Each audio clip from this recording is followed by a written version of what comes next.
All right. So back in high school, I didn't pull a lot of pranks. If I ever did pull a prank, it was just one of those in the moment things. I just realized I've kind of got all the essentials here to pull myself off a prank right now. And then I just kind of do it. So they were all kind of in the moment. And I've got 4 stories for you today of some of the best pranks that I ever did back in high school. So there was this one day where I had a buddy of mine come over to my house, and we were going to hang out that day, and then the next day we'd just go back to school with each other, and then he could go home after that. We stayed up and we watched some movies, we're hanging out, just having a good time, and in the morning it was time to catch the bus. Now, every day back in high school, we would have to walk up to the middle school, and that's where we would catch the bus and it would take us to high school. Now, I had another friend named Eric who lived just down the street from me, so I would get up, I'd walk down the street, I'd go to his house, and then he and I would walk up to the bus station. So I start to go down that direction, and Lewis is like, wait a minute, you're going the opposite way to the school. And I said, yeah, well, we got to go get Eric. And he goes, Eric lives down there, huh? I was like, yeah. He's like, what if we prank him? I was like, okay, what do you have in mind? He says, okay, so how about this? You knock on the door, and then when Eric answers it, I'll scare him. And I was like, okay, that sounds good to me. So I walk up to his house, Lewis gets into position right up next to the door, and then I go up and I knock on the door. Eric answers the door in his underwear, and he's rubbing his eyes, and he's like, why are you here so early?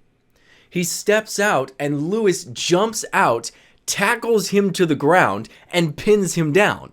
I had noticed that some lemon-scented cologne had fallen out of Lewis's backpack, so I grabbed it and started spraying Eric all over with it. And unfortunately, I did get him in the eyes a little bit. Now, Eric was this big dude. He was actually one of the kids that most of the younger kids would refer to as the bully. Lewis was this really tall, wiry kid, so they were kind of matched-ish in strength. I mean, I think Eric really could have taken him, but he was, caught off guard for sure. So either way, I'm spraying Eric down, and Eric is screaming because now there's this lemon chemical in his eye. And Lewis and I jump up and we sprint up to the middle school, trying to keep away from Eric as he jumped back inside and threw his pants on. Eric chased me around the school that whole day. Every time he saw me, he was running to give me a big old punch in the arm. And I was sprinting around. I was laughing so hard. His girlfriend actually came up to me later that day and said, hey, I wanted to thank you. Eric smells awesome today. So this one day, I'm out with my friends, we're having lunch. What we normally did at lunchtime is my friends and I would go to this little spot, it's kind of in the courtyard, there's this big field, and we would just sit on these, concrete stones and just eat our lunch. We sat there every day, and then we'd get up and we'd walk around the school for the rest of the day. Well, we're sitting there eating when I stand up and I walk over to the wall of this building. There was a theater arts building right next to where we were sitting down, and the wall, it was weird to me because the wall was rusty, but when I run my hand up against it, it was really smooth. So I was just sitting there moving my hand across the building. I liked the texture of this thing.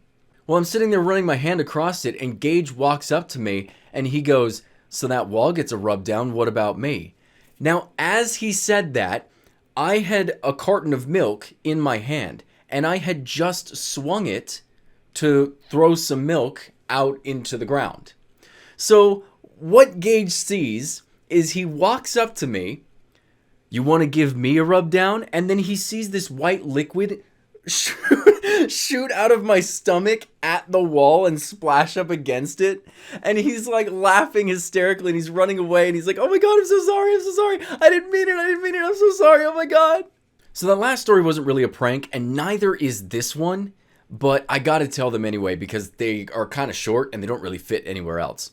So this one day, I'm sitting at the land lab, which I've talked about before. It was this little place off campus where we would go to do English and science. So we're sitting in a group of 5 people. There was myself, my buddy Nick, these 2 girls across from us, and then this other kid on the other side.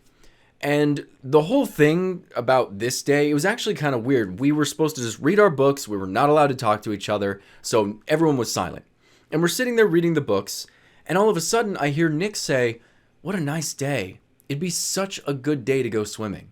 I looked up from my book at him and I was like, dude, actually, yeah, I would love to go swimming today. Now, he looked up kind of confused. And everyone around the table looked up at me. it was like it was the first noise that anyone had heard. There were people at other tables looking up at me. And I was like, what? Nick looks over at me and he goes, why did you just say that? I was like, well, I heard you say that you wanted to go swimming today. And he goes, Barry, I thought that.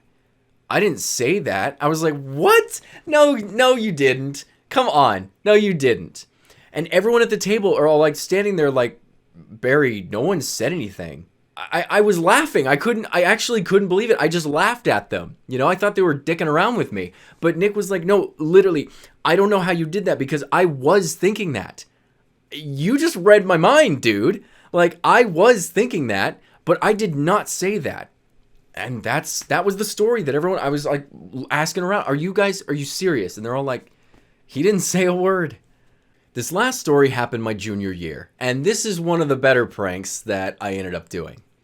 So my buddy Gage liked this girl named Jordan. Jordan was actually, she had skipped a grade and went on to college. She had enough credits to do that, but she came back for a couple weeks every now and then, and she was in the area.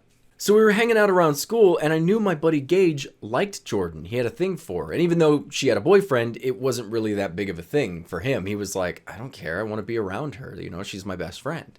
So this one day I hatch an idea. I was hanging out with my group of friends, and I walk up to Jordan and I said, hey, you and me, let's just hang out today, just you and me. And she's like, okay. So as we're walking down, I said, okay, so here's what I want to do. Gage has a thing for you. You already know that. What I want to do is I want to make him think that you and I had a bit of a fling, okay? And she's like, okay, I'm down. The next day, I'm sitting in my first period English class, and Gage is sitting right next to me, and he goes, so what did you and Jordan do yesterday? I said, well, things actually got kind of weird yesterday. So Jordan and I were hanging out in the gym, and we were just shooting some hoop. It was only her and I in there.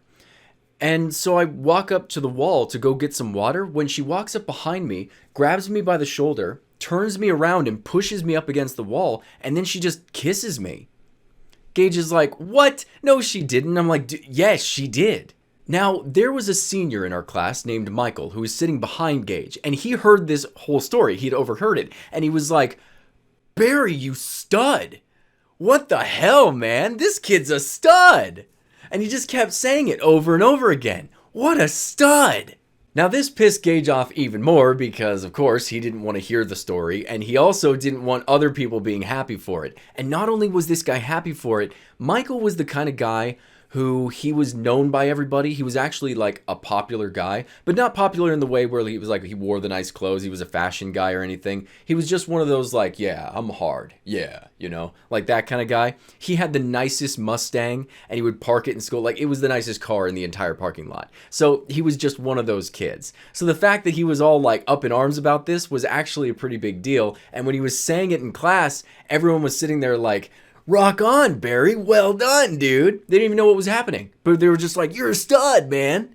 So a couple days passed and I kept kind of making fun at Gage a little bit. I was like, yeah, I just don't really know what we're going to do. I told Jordan that we need to just not, you know, we just need to be friends because she's got a boyfriend and all that.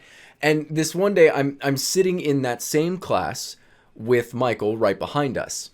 And Michael taps me on the shoulder and he's like, hey, so how's it going with you and that girl? And I was like, well, and Gage is right here at the point, right? He's like right next to me. I was like, well, I just want things to be kind of normal. I just want to be friends again. He's like, what? You're not going to try to make something more of it? And I was like, I just don't think her boyfriend would like that. And the guy's like, Barry, you're such a stud, dude. What? My buddy Nick and I were laughing so hard because he was in on it too. He knew what was going on. Like it was all a lie. And eventually I did tell Gage that it was all just a prank. But this kid never knew. The whole school year, every time he would walk by me, he'd go, Barry, such a stud.